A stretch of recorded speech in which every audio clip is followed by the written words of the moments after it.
லூக்கா எழுதின சுவிசேஷம் 18வது அதிகாரம் அதனுடைய 27வது வசனம். லூக்கா எழுதின சுவிசேஷம் 18வது அதிகாரம் அதனுடைய 27வது வசனத்தை வாசிப்போம். அதற்கு அவர் மனுஷரால் கூடாதவைகள் தேவனால் கூடும் என்றார். ஆமென். அந்த வசனத்தை மறுபடியும் எடுத்தவர்கள் மறுபடியும் சேர்ந்து வாசிப்போம். அதற்கு அவர் மனுஷரால் கூடாதவைகள் தேவனால் கூடும் என்றார். மனுஷரால் எதெல்லாம் கூடாததோ அது எல்லாம் என் தேவனால கூடும். ஹல்லேலூயா. எத்தனை பேர் அதை நம்புறீங்க, விசுவாசிக்கிறீங்க? இதுதான் சத்தியம்.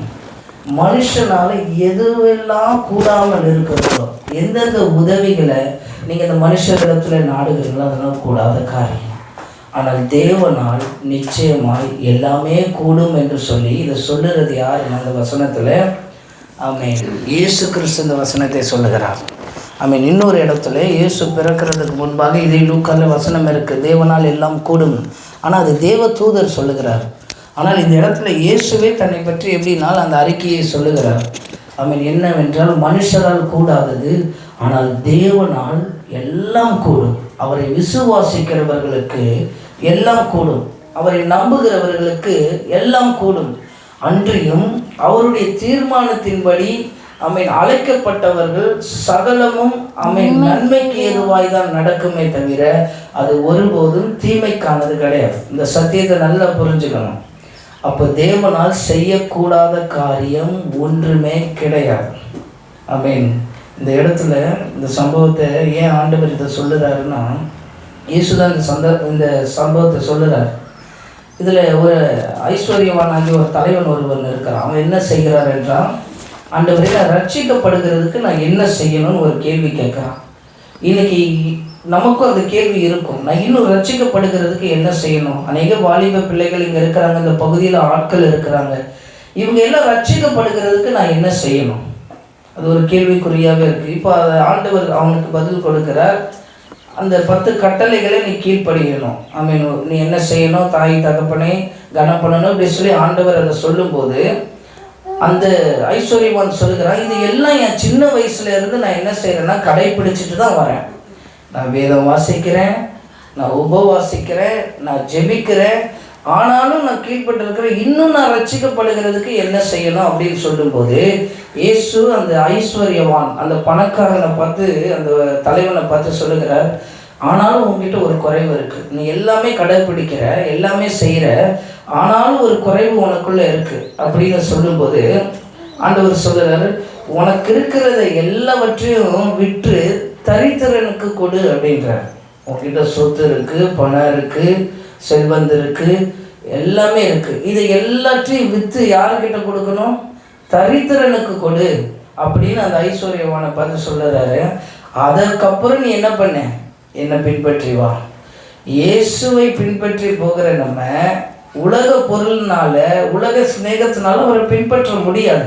இப்போ எல்லாவற்றையும் விட்டு அவரை பின்பற்றினா ஆண்டவர் அவர்களை ஆசீர்வதிக்கிறவராக இருக்கிறார். அது இம்மையில் மாத்திரமல்ல, இந்த உலகத்தில் மாத்திரம் ஆண்டவர் ஆசீர்வதிக்கிறதில்ல, பரலோகத்திலையும் நமக்கான ஆசீர்வாதத்தை கர்த்தர் வைத்திருக்கிறார். இதுதான் சத்தியம். இந்த ஐஸ்வர்யனை பார்த்து ஆண்டவர் சொல்கிறார், நீ எல்லாவற்றையும் என்ன பண்ண? விட்டுட்டு அவன் தரித்திரனுக்கு கொடு, அப்புறம் என்னை பின்பற்றிவான்னு சொல்லும்போது அவன் அந்த இடத்துல போடப்பட்டிருக்கு. அவன் மிகவும் துக்கம் அடைந்தான். அவனுக்கு கொடுக்க மனசே இல்லை, யாருக்கு விற்று கொடுக்கிற மனசே இல்லை. அப்போது உடனே இதையெல்லாம் யார் பார்த்துக்கிட்டு இருக்கிறான்னா, இயேசுவோடைய சீஷர்கள் இதை பார்த்துக்கிட்டு இருக்கிறாங்க.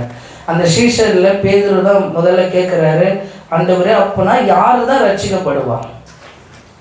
அதுக்கு பேதுரு சொல்கிறாரு, உமக்காக எல்லாவற்றையும் விட்டுட்டு வந்தோமே. அதற்கு முன்னாக இருக்கிற வசனத்தை வாசிப்போம். 26. அதை கேட்டவர்கள் அப்படியானால் யார் ரட்சிக்கப்படக்கூடும் என்றார். அதற்கு ஆண்டவர் சொல்லுகிறார், மனுஷரால் கூடாதது தேவனால் கூடும். ஆண்டவர் யாரை வேணாலும் ரட்சிக்க முடியும். வேலை இல்லாதவனை ரட்சிக்க முடியும், ஒரு கொலைகாரனை ரட்சிக்க முடியும். சவுல் இந்த எல்லா கிறிஸ்தவனையும் துன்பப்படுத்துகிறவன். இப்போ இருக்கிற அந்த ஒரு இயக்கம் ஒன்று இருக்குல்ல, அந்த ஆரஞ்சு கலர் ட்ரெஸ்ஸு, அது மாதிரி அப்போது ஒரு ஆரஞ்சு கலர் ட்ரெஸ் போடுற ஒரு குரூப் இருந்தது. அதில் ஒரு தலைவன் தான் இந்த சவுல். இந்த சவுல் அவர்களை துன்பப்படுத்துகிறது தான் வேலை. எங்கே ஜெப கூட்டம் நடந்தாலும் உடனே போய் என்ன பண்ணுறது, ஸ்பீக்கரெல்லாம் உடைக்கிறது, இதெல்லாம் உடைக்கிறது, இப்படி அவங்களுடைய வேலையாக இருந்தது. யாருடைய வேலை? சவுளுடைய வேலை. இந்த சவுளுடைய ரட்சிக்கப்படுகிறதுக்கு முன்பாக இருந்த ஆவி இப்போவும் கிரியை செஞ்சுக்கிட்டு இருக்கு. ஆமீன். இப்போ சமீபத்தில் கூட பார்த்தோம். நார்த் இந்தியாவில் அந்த மாதிரி சம்பவங்கள் நடக்கிறது நிறையா பார்க்குறோம். யாரை கேட்டு நீ இங்கே வந்த, யாரை கேட்டு நீ கைப்பிரதியை கொடுத்த, யாரை கேட்கணும் அப்படின்லாம் அவங்க ஒரு முடிவு வைத்து இருக்கிறாங்க. இந்த சவுளுடைய ஆவி என்ன செய்கிறது, போட்டு உடைக்குது எல்லாத்தையும். இப்போ ரீசெண்டாக நடந்த ஒரு சாட்சி, ஒரு மூத்த போதகர் எங்களுக்கு இருக்கிறார், கிறிஸ்துதாஸ் ஐயா சொல்லி. அவர் என்ன பண்ணியிருக்கிறார், மிஷினரி இது மூலியமாக மும்பைக்கு போய் பிரசங்கம் பண்ணியிருக்கிறார். தமிழில் பிரசங்கம் பண்ண உடனே பக்கத்தில் ஹிந்தியில் டிரான்ஸ்லேட் பண்ணிகிட்ருக்கிறாங்க. இதை வெளியில் இருந்த ஒரு கட்சியால் என்ன பண்ணியிருக்காங்க கேட்டுட்டு, தமிழ்நாட்டிலேருந்து ஒருத்தர் வந்து இங்கே மதம் மாத்திரான்னு சொல்லி நார்த் இந்தியாவில் இருக்கிற அந்த மும்பையில் இருக்கிற அந்த கட்சியுடைய தலைவர், அது வேறு அந்த சொன்னல அந்த ஆரஞ்சு கலர் ட்ரெஸ், அந்த ஆரஞ்சு கலர் உடைக்கிறவங்க, அந்த தலைவர் என்ன பண்ணிட்டார், வந்துட்டார். இவர் என்ன பேசுகிறாருன்றதை வெளியே இருந்து கேட்டுக்கிட்டு இருந்திருக்கிறார் அந்த தலைவர். இவர் பேச கிறிஸ்துதாஸ் பாஸ்டரை பற்றி தெரியும். அவங்களுடைய பிரசங்கம் எப்பவுமே அவங்களுடைய நடையே ஒரு வித்தியாசமாக இருக்கும். அவங்க அதை பேச கேட்கும்போது வெளியில் கேட்டுட்டு இருந்தால் அந்த ஆரஞ்சு கலர் ட்ரெஸ் என்னாராம் உள்ளே வந்துட்டாராம். வந்து ஏதோ எடுக்கிறாருன்னு பையுள்ள இருந்து கட்டையை எடுப்பார், பார்த்தா தேங்காய் எடுத்தாராம். அவர் பயந்துட்டார், என்ன தேங்காய் எடுக்கிறான், தேங்காய் எடுத்து மண்டையை உடைக்க போகிறாங்கன்னு எடுத்து தேங்காய் இப்படி கொடுத்தானா. அதுக்கு அவன் ஹிந்தியில் சொல்கிறானா, ஐயா ரொம்ப அருமையாக பேசுனீங்க, ரொம்ப சூப்பராக பேசுனீங்க, நான் வெளியே உட்காந்து கேட்டேன், எனக்கு இந்த மாதிரி ஃபோன் கால் வந்தது, இந்த மாதிரி யாரும் மதத்தை குறித்து பேசுகிறாங்கன்னு, அது யாருன்னு என்ன பேசுகிறீங்கன்னு கேட்டேன், ஆனால் நீங்கள் இவ்வளோ அருமையாக பேசுனீங்க. அது சரி, இதுனே தேங்காய் கொடுக்குறேன்னா தேங்காவுக்கு வந்து அந்த ஊருடைய அந்த பாரம்பரியமாக. நல்ல வேலை அவர் பயந்துட்டார், எங்கள் தேங்காவை தூக்கி அடிச்சிருவாங்கன்னு. தேங்காவை கையில் கொடுத்து அவங்களுக்கு ஒரு போர்வையை போட்டு கத்தர் அவங்கள என்ன செய்கிறார், சோமனை வச்சுட்டார். ஆண்டவர் பாருங்கள், இப்படிப்பட்ட ஆட்களையும் ஆண்டவர் ரட்சிக்க முடியும். அதுதான் கேட்குறாரு பேதுரு. அப்படி என்றால் யார் ரட்சிக்கக்கூடும்? கொலைகாரனையும் ஆண்டவர் ரட்சிக்க முடியும், மனுஷரால் இது கூடாது. ஆமேன்.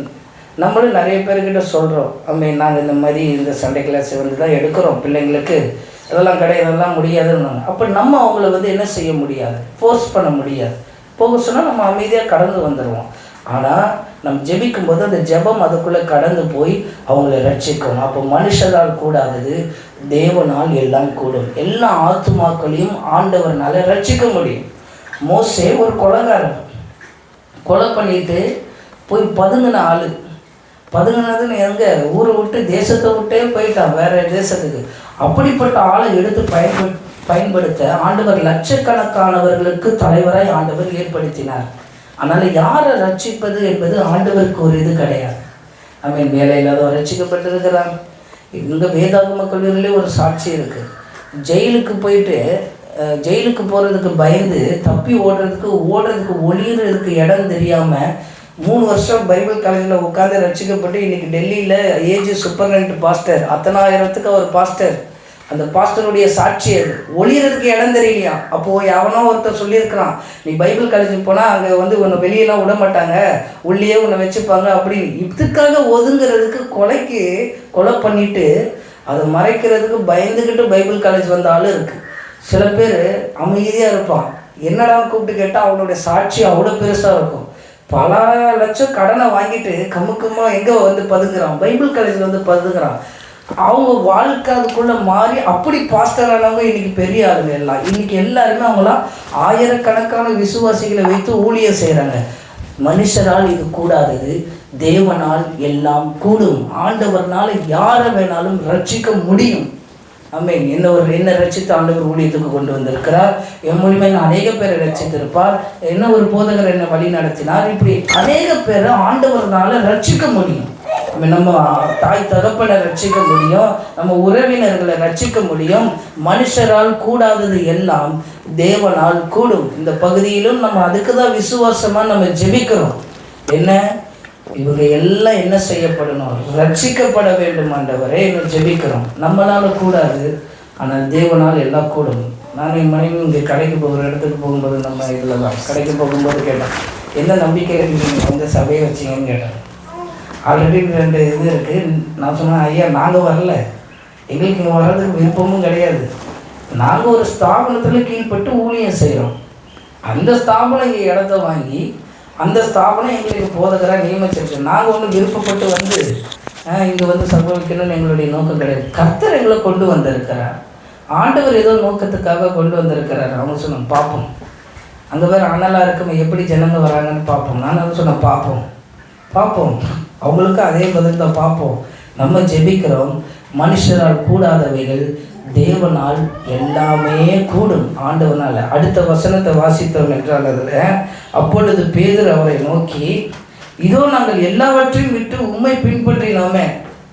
யார்? பேதுரு சொல்கிறத பாருங்கள் அந்த வசனத்தில் 28வது வசனம். அப்பொழுது பேதுரு ஆமென் அவரை நோக்கி, இயேசுவை நோக்கி சொல்கிறாங்க, இதோ நாங்கள் எல்லாவற்றையும் விட்டு உம்மை பின்பற்றினோமே. பேதுரு எல்லாவற்றையும் விட்டுட்டு ஆண்டவரை பின்பற்றினாங்கன்னா, பேதுரு வளப்பின்னாள் உட்காந்து வியாபாரம் ஆகலை. கடையில் ஒரு மீன் கடை வச்சுருக்கிறார். யார்? பேதுரு. கடையில் பிஸ்னஸ் இல்லை, பிஸ்னஸ் லாஸு. என்ன பண்ணுறதுன்னு தெரியாமல் சும்மா இருக்க வலையை என்ன பண்ணுறாரு பேதுரு? பின்னிக்கிட்டு உட்காந்துட்டு இருக்கிறார். வியாபாரம் இல்லை, பிஸ்னஸில் லாஸு, கடன், இப்படி என்ன செய்யறது தெரியாமல் பேதுரு என்ன பண்ணுறாரு? வலை பின்னிக்கிட்டு இருந்த ஆள். அந்த வலை பின்னிக்கிட்டு இருந்த ஆளை இயேசு பார்த்து சொல்லுகிறாரு, ஆமென், நீ என்னை பின்பற்றி வா அப்படின்னு தான் ஆண்டவர் சொல்கிறார். உடனே பேதுரு வலையை போட்டு விட்டு அவரை பின்பற்றி வந்தான். இதுதான் வசனம். ஆனால் இந்த இடத்துல பேதுரு என்ன கேட்குறாரு பாருங்க, ஆமென், இதோ நாங்கள் எல்லாவற்றையும் விட்டு உம்மை பின்பற்றினோமே. என்னமோ இவரா ஆண்டவருக்காக எல்லாத்தையும் விட்டுட்டு வந்த மாதிரி, என்னமோ இவர் பெரிய பிஸ்னஸ் பண்ண மாதிரியும், இவர் அந்த பிஸ்னஸில் பெரிய ஒரு லாபத்தை பார்த்துட்டு ஒரு என்ன சீட்டு, முதலாளி சீட்டுன்னு வாங்களா, அந்த மாதிரி ஒரு முதலாளி சீட்டில் உட்காந்துட்டு இயேசு கூப்பிட்ட உடனே இதோ வர ஏசப்பான்னு வந்த மாதிரி. அவருக்கு வேலை இல்லை, சும்மா படகுல ஏறி உட்காந்துக்கிட்டு இருந்தார். பிஸ்னஸ் இல்லை, வேலை வெட்டிக்கு போகல, வலையை பின்னி கொண்டு இருந்தான்னு வசனம் இருக்குது. வலையை நீங்கள் பாருங்கள், பின்னுறவங்க கடலுக்கு போகாமல் மீன் பிடிக்கிறவங்க கடலுக்கு போகலன்னா அவங்க ஒன்று வீடில் இருப்பாங்க, இல்லைன்னா என்ன செய்வாங்க, இந்த மாதிரி வலையை என்ன சும்மா இருக்கிற நேரத்தில் பின்னிக்கிட்டு இருப்பாங்க. அப்போ என்னென்னா சும்மா இருந்திருக்கிறான். இந்த சும்மா இருக்கிற ஆளெல்லாம் ஆண்டவர் விட மாட்டார். இந்த சும்மா உட்காந்துக்கிட்டு வேலைக்கு போகாமல் குடிச்சிக்கிட்டு இந்த மாதிரி சுற்றுற ஆளெல்லாம் ஆண்டவர் தேடுறார். ஆண்டவருக்கு நீதிமானை ரட்சிப்பதற்காக ஆண்டவர் வரலை. ஆமென், பாவிகளை ரட்சிக்க தான் ஆண்டவர் வந்திருக்கிறார். ஆமென், பாவத்தில் என்னது சின்ன பாவம் பெரிய பாவம், கொலைனாலும் பாவம் தான், ஒருத்தரை தவறாக பேசினாலும் பாவம் தான், ஒரு ஸ்திரீயை இச்சையோடு பார்க்குறதே பாவம் தான். அப்போ எல்லாமே பாவம் தான். பாவத்தில் வந்து பர்சன்டேஜ் கிடையாது. நீ இவ்வளோ பெரிய பாவம் செஞ்சுட்ட, நான் சின்ன பாவம் செஞ்சுட்டேன், நீ பெரிய பாவம் செஞ்சுட்ட, தப்புன்னா தப்பு தான். அதில் எந்த காம்ப்ரமைஸ் கிடையாது. அப்படிப்பட்டவர்களை ரட்சிப்பதற்காக தான் இந்த இயேசு கிறிஸ்து பூமியில் வந்தார். அப்போது மனுஷரால் கூடாதது தேவனால் எல்லாமே கூடும். மீன் தேவன் எவ்வளோ அழகாக அந்த மனுஷரை உருவாக்கி இருக்கிறார். ஆதியாகமம் வாசிக்க வேண்டாம், ஆதியாகமம் 1வது அதிகாரத்தை போய் வீட்டில் போய் வாசித்து பாருங்கள், 2வது அதிகாரத்தை வாசித்து பாருங்கள். ஆண்டவர் எப்படி இந்த பூமியை உண்டாக்குனார், எப்படி மரத்தை உண்டாக்குனார், எல்லா காரியமே நமக்கு தெரியும். ஆனால் இந்த பூமியில் இந்த உலகத்தில் என்ன சொல்கிறார், தானாக உருவாயிருச்சான். எது? மரம். குரங்குலேருந்து மனுஷன் வந்தானா, குரங்குலேருந்து எப்படிலாம் மனுஷன் வர முடியும்? அது இன்னி வரைக்கும் ஜீர்ணிக்க முடியலை. ஆனால் அறிவியல் பூர்வமாக அதை சொல்கிறான். அதை நிரூபிக்க சொன்னால் நிரூபிக்க மாட்டான். ஆனால் என்ன சொல்லுவான், குரங்குலேருந்து மனுஷன் வந்தான். அவன் பூமி தன்னாலே உருவாச்சு. ஏதாவது ஒரு பொருள் இந்த பூமியில் தானாகவே உருவாகுமா? உருவாகாது. எந்த பொருளும் எந்த இதுவும் தானாக உருவாகாது. ஆமென். ஒரு வேப்பக்கொட்டை தூக்கி கீழே போட்டுட்டு 10 வருஷம் கழிச்சு போட்டால் அந்த வேப்பக்கொட்டை ஒரு செடியாவோ ஒரு மரமாவோ வளர்ந்து கிடக்கும். அப்போ அது போட்டது யார்? அது விதையை போட்டனால தானே அது வளர்ந்தது. தானாக வளருமா? தானாக எந்த காரியமும் செய்யாது. ஆனால் அந்த மனுஷன் என்ன சொல்கிறான், செவ்வாய் கிரகத்துக்கு போகிறேன்றான், அப்புறம் என்ன புதன்கிழமை போகிறேன்றான், வியாழக்கிழமை போகிறேன்றான், எல்லாத்துக்கும் போய் எல்லாத்தையும் பார்க்குறான். இவன் என்ன எதை பார்த்தாலும் ஒன்றும் கண்டுபிடிக்க முடியல. போய் என்ன பண்ணுறான், கொடியை தான் நட்டுட்டு வரான். நிலாவுக்கு போகிறேன்றான், நிலாவுக்கு போய் என்ன பண்ணேன், நிலாவை வந்து எப்படி உருவானது கண்டுபிடிச்சே இல்லை. போய் கொடியை நட்டுட்டு வரான். அவன் தேசத்துக்கு அவனுக்கு ஒரு பெருமை, நான் போயிட்டு வந்துட்டேன் நிலாவுக்கு, அது அவனுக்கு ஒரு பெருமை. இப்போ கிறிஸ்தவத்துக்குள்ளே சில பெருமை இருக்குது. நான் பெரிய சபைக்கு போயிட்டு வந்துட்டேன், இந்த சபைக்கு போயிட்டு வந்துட்டேன். பாருங்கள், மனுஷரால் எதுவுமே கூடாது. நீ எவ்வளோ தூரம் ஆழமாக கண்டுபிடிச்சாலும் எதுவும் கூடாது. ஆனால் தேவனால் எல்லாம் கூடும். இவ்வளோ கண்டுபிடிக்கிற ஒரு மனுஷனால் கர்த்தர் செய்த அற்புதத்தை ருசி பார்க்க முடியல. அதுதான் ஆச்சரியமாக இருக்குது. ஆண்டவர் மனுஷனை மண்ணுனால எடுத்து அவர் உருவாக்குறாராம்.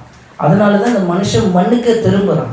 இந்த மனித உடம்புக்குள்ள எத்தனை நரம்பு இருக்குது, எத்தனை எலும்புகள் இருக்குது, எல்லாவற்றையும் ஆண்டவர் நேர்த்தியாக வைத்திருக்கிறார். ஒரு நரம்பு எத்தனை கிலோமீட்டரோ போகுமா நம்மளுடைய நரம்பு. அவ்வளோ நரம்புகள் நமக்குள்ளே ஓடிக்கொண்டு இருக்கிறத பார்க்குறோம். ஆண்டவர் எவ்வளோ அழகாக படைச்சிருக்கிறார். மூக்கை பார்த்தீங்களா, நல்ல சுவாசத்தை இழுத்து இப்படி விடுறோம். நல்லா அழகாக இருக்குது நம்ம மூக்கெலாம். என் மனைவி மூக்கெலாம் இங்கே நன்மை அழகாக இருக்குது நீளமாக. அந்த மூக்கை எப்படி ஆண்டவர் படைச்சிருக்கிறார், சுவாசத்தை ஏற்று சுவாசத்தை விடுகிற அளவுக்கு ஆண்டவர் படைச்சிருக்கிறார். இது எப்படி தானாக உருவாகும்? இதே மூக்கை தலைக்கீழே வச்சு பாருங்கள், மழை பெஞ்சால் தண்ணி என்ன ஆகும், பைப்பில் உள்ளே போகிற மாதிரி உள்ளே போயிடும். ஆனால் ஆண்டவர் பாருங்கள், இப்போ மழை பெஞ்சால் மூக்குக்குள்ளே தண்ணி போகுமா, போகும், உறிஞ்சாதான் போகும். ஆண்டவர் எப்படி அவருடைய படைப்பு அவ்வளோ அழகாக படைச்சிருக்கிறார். காதை பாருங்கள், கரெக்டாக கேட்குற மாதிரி சைடில் கேட்குற மாதிரி இங்கே வச்சுருக்கிறார். இங்கே வாய்கிட்ட காதை வச்சுருந்தா, இல்லை காதத்துக்கு இங்கே வச்சுருந்தா இப்படி திரும்பி திரும்பி பேச முடியுமா? முடியாது. எவ்வளோ விதமான படைப்பு. இதெல்லாம் மனுஷரால் கூடாது, ஆனால் தேவனால் எல்லாமே கூடும். ஆமென். ஆண்டவர்னால் செய்ய முடியாதது எதுவுமே கிடையாது. எவரையும் மேன்மைப்படுத்த அவரால் முடியும். நமக்குள்ள ஒரே ஒரு காரியம்தான் இருக்கணும். அதை நான் சொல்லுகிறேன் இன்றைக்கு அந்த சத்தியத்தை. மனுஷரால் கூடாதவைகள் தேவனால் எல்லாம் கூடும்னா நம்ம என்ன செய்ய வேண்டும் என்றால், இந்த இயேசுவை நம்ம விசுவாசிக்கிறது தான் நமக்கு மெய்யான ஒரு காரியம். இதை நம்ம விசுவாசித்தால் போதும். இந்த இயேசுவை நம்ம விசுவாசித்தால் போதும். நம்ம வாழ்க்கையில் ஆண்டவர் பெரிய காரியத்தை நம்ம வாழ்க்கையில் செய்வார். அவரை நம்ம நம்பணும். என்ன கேட்பாங்க, நான் ரட்சிக்கப்பட்ட உடனே கேட்டேன், இயேசுவை பார்த்தியா? இயேசுவை பார்க்கல. அப்புறம் எப்படி நம்புகிற? இயேசுவை பார்க்கல, அப்புறம் எப்படி இயேசுவை நம்புகிற? நான் நம்புகிறேன், அவரை விசுவாசிக்கிறேன். அவர் எப்படி உங்ககிட்ட பேசுவார்? இயேசுவில் நீ பார்க்கலன்ற, இது பண்ணுறன்ற, எப்படி பேசுகிற? இன்றைக்கி உங்களை பார்த்து அப்படி கேட்டால் என்ன சொல்லுவீங்க? அவரை விசுவாசிக்கிறேன்னு சொல்லணும். இன்றைக்கி அது சாட்சியில் சொன்ன மாதிரி அவரை உணரணும், அவரை விசுவாசிக்கணும். அவர் ஆவியான தெய்வமாக இருக்கிறார். அவர் உள்ள ஆவியானவராக இருக்கிறார். நம்மளோடு கூட இடைப்படுவார், பேசுவார். ஆமென். அப்படிப்பட்ட ஒரு தெய்வம் அவர். அந்த இயேசுவை நம்ம விசுவாசிக்கணும். அந்த விசுவாசம் உங்களுக்குள்ளே இருந்தால் நீங்கள் பலப்படுவீங்க. அந்த விசுவாசம் இயேசுவை நம்பணும். நம்பினாலே போதும், அவர் உள்ளத்தில் வருகிறவராக இருக்கிறார். அதை எப்படி நம்பணும் என்றால், ரோமர் 10வது அதிகாரம் 9வது வசனத்தை வாசிப்போம். ரோமர் 10:9 போட்டிருக்கும். ஆண்டவரை எப்படி அழகாக விசுவாசிக்க வேண்டும் என்னவென்றால், ஆமீன். பக்கம் 218வது பக்கம், புதிய ஏற்பாடில் ரோமர் 10வது அதிகாரம் அதில் 9வது வசனம். கர்த்தராகிய இயேசுவை நீ வாயினால முதல்ல அறிக்கை செய்யணும். இயேசுவே எனக்கு இரங்கும், இயேசுவே என்னை மன்னியும், இயேசுவே என்னை ரட்சியும். இப்படி வாயினால நம்ம எப்போ இயேசுவனுடைய நாமத்தை சொல்லி அறிக்கை செய்கிறோமோ அந்த இடத்துல கர்த்தர் கிரியை செய்வார். இயேசுடைய நாமத்தை சொல்லுறோமா? சொல்லணும். எல்லாவற்றிலும் இயேசுவே என்னை மன்னியும் அப்படின்னு சொல்லும்போது ஆண்டவர் மன்னிக்கிறார். இப்போ யாராவது பேரை சொல்லி நம்ம கூப்பிடுறோம், அவங்க பார்க்காம இருப்பாங்களா? நிச்சயமாக பார்ப்பாங்க. ஹலோ சிஸ்டர் அப்படின்னா பார்ப்பாங்க. ஜான்சன் அப்படின்னா என் பேர் ஜான்சன், நான் கூப்பிட்டா திரும்புவேன். அப்போ இயேசுன்னு கூப்பிடும்போது அவர் திரும்புவார திரும்ப மாட்டார்? நிச்சயமாக திரும்புவார். இந்த இயேசுவை வாயினால் அறிக்கை செய்யணும். இயேசுவே என்னை மன்னியும்னா ஆண்டவர் மன்னிப்பார். இதுதான் விசுவாசம். மனுஷரால் கூடாது, எல்லாம் தேவனால் கூடும். அந்த இயேசுவை நம்ம விசுவாசிக்கணும். இயேசுவே என்னை ரட்சியும், இயேசுவே இந்த பகுதியை ரட்சியும் சொல்லும்போது ரட்சிப்பார். வாயினால் அறிக்கை செய்யணும். சில பேர் பார்க்குறோம் நம்ம இப்போ உள்ள ஆரம்ப காலத்தில் நாங்கள் பார்த்துருக்குறோம். இங்கே இயேசுவை அறிக்கை செய்துட்டு வெளியே போனால் வேறு அறிக்கை செய்வாங்க. அப்படி இருக்கக்கூடாது. ஆண்டவரை பிடிச்சிக்கணும். அவரை வாயினால் தொடர்ந்து அறிக்கை செய்யும்போது பிசாசு என்ன செய்யும் தெரியுமா? ஒருத்தருக்குள்ளே அந்த அசுத்த ஆவி, அந்த பேயை ஒருத்தருக்குள்ளே இருந்தால் நாங்கள் அதை தான் செய்வோம். இயேசுவின் நாமத்தினாலே என்னை விட்டு போன அவங்கள சொல்ல மாட்டாங்க. ஏன் தெரியுமா? பிசாசு உள்ளே இருக்கிற அந்த பிசாசு சொல்ல விடாது. உள்ளே இருக்கிற அந்த அசுத்த ஆவி அவங்கள சொல்ல விடாது. ஆனால் சொல்லிட்டாங்கன்னா அவங்க வாழ்க்கையில் ஆண்டவர் ஜெயத்தை கொடுத்துருவார். அப்போது வாயினாலே அறிக்கை செய்தணும் ஆண்டவரை. ஆமென். தேவன் அவரை மரித்தோரில் இருந்து எழுப்பினார் என்று தன் இருதயத்தில் விசுவாசிக்கணும். உங்களுடைய இருதயத்தில் இயேசுவை விசுவாசிக்கணும். ஆண்டவரே நான் உங்களை நம்புகிறேன் அப்படி சொல்லும்போது ஆமென் அவர்கள் ரட்சிக்கப்படுவாய். அப்பொழுதுதான் நம்மளுடைய முழு ரட்சிப்பு நமக்கு உண்டாகும். அந்த இருதயம் ஆண்டவருக்கு தெரியும். இந்த இருதயத்தில் கர்த்தர் இருக்கிறார். அப்போ இந்த இருதயத்தில் நம்ம சொல்லி ஜெபம் பண்ணணும், ஆண்டவரே இந்த இருதயத்தில் நான் உண்மை விசுவாசிக்கிறேன், தேவனே என்னை ரட்சியும். இப்படி சொல்லும்போது உங்கள் குடும்பம், உங்களை சுற்றி இருக்கிறவர்கள், இந்த பகுதி, ஏன் இந்த தேசம், ஒவ்வொரு நாளும் நாங்கள் அதிகாலையிலே தேசத்துக்காக ஜெபிக்கிறோம். ஏன் ஆண்டவருடைய நாமத்தை சொல்லி ஜெபம் பண்ணும்போது கர்த்தர் அதில் ஒரு அற்புதத்தை செய்வார் என்று சொல்லி. அப்போ இந்த விசுவாசம் உங்களுக்குள்ளே இருக்கணும். ஆமென். மனுஷரால் கூடாது, ஆனால் தேவனால் எல்லாம் கூடும் என்கிற விசுவாசம் உங்களுக்குள்ளே இருக்கணும். மனுஷனால் பண்ண முடியாது, ஆனால் கர்த்தரால் பண்ண முடியும் அப்படின்னு சொல்லி ஒரு ஊழியக்காரர் என்ன செய்கிறார், தன் மனைவியை ஹாஸ்பிட்டலில் கொண்டு போய் சேர்த்துட்ட பிறகு ஆமென் மருத்துவர் சொல்லிட்டான், இதுக்கு மேலே எதுவும் பார்க்க முடியாதுன்றத நீங்கள் கூப்பிட்டு போயிருங்க, இதுக்காச்சும் உங்களாச்சு. அதுக்கு அந்த ஊழியக்காரர் சொல்கிறாரு, உங்களால் பண்ண முடிஞ்சதை நீங்கள் பண்ணிட்டீங்க, என்னால் பண்ண முடிஞ்சதை நான் பண்ணுறேன், ஜெபிக்கிறேன். அந்த விசுவாச ஜெபம் அவங்க மனைவியை மறுபடியும் மீட்டெடுக்க ஆண்டவர் உதவி செய்தார். இந்த விசுவாசம் உங்களுக்குள்ளே இருக்கணும். இந்த ரட்சிப்பு உங்களுக்குள்ளே இருக்க கர்த்தர் உதவி செய்வார். நல்லா ஞாபகம் வச்சுக்கோங்க, மனுஷரால் கூடாதது தேவனால் கூடும். எவரையும் மேன்மைப்படுத்த ஆண்டவர்னால முடியும். அப்போ இயேசுவை உங்கள் உள்ளத்தில் இன்னும் அதிகமாக விசுவாசிக்கும் போது ஆண்டவர் ரட்சிப்பை கொண்டு வருவார். கண்களை மூடி நம் ஜெபம் பண்ணுவோம். ஆண்டவர் சமூகத்தில் ஒப்பு கொடுத்து ஹல்லேலூயா ஹல்லேலூயா.